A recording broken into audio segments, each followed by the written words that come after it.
అండి ఏవైనా ఫెస్టివల్స్ అప్పుడు గానీ ఫంక్షన్స్ అప్పుడు గానీ ఇంట్లో కొబ్బరి గిన్నెలు ఎక్కువగా మిగిలిపోతూ ఉంటాయి కదా, అలాంటప్పుడు ఒకసారి ఇలా ట్రై చేయండి. ముందుగా 2 గిన్నెల కొబ్బరిని ఇలా చిన్న ముక్కలుగా కట్ చేసి తీసుకోవాలి. 1 కప్పు కొబ్బరి ముక్కలకి 4 కప్పుల వాటర్ తీసుకుని కొద్ది కొద్దిగా యాడ్ చేసుకుంటూ మిక్సీ పట్టుకొని కాటన్ క్లాత్ తో గానీ స్ట్రైనర్ తో గానీ కొబ్బరి పాలను వడగట్టుకోవాలి. తర్వాత కొద్దిగా కొబ్బరి పాలను సెపరేట్ చేసి అందులో 3 టేబుల్ స్పూన్ కార్న్ ఫ్లోర్ ను యాడ్ చేసి ఉండలు లేకుండా కలుపుకొని పక్కన పెట్టుకోవాలి.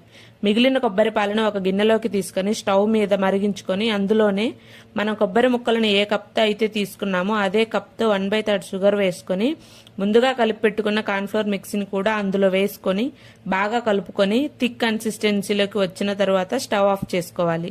వేడి చల్లారిన తర్వాత ఒక బౌల్లోకి ట్రాన్స్ఫర్ చేసుకుని 10 మినిట్స్ ఫ్రిడ్జ్ లో పెట్టి సర్వ్ చేసుకున్నామంటే సూపర్ టేస్టీ మరిన్ని వీడియోస్ కోసం మన ఛానల్ ను ఒక గంట కనిపెట్టి ఉండండి.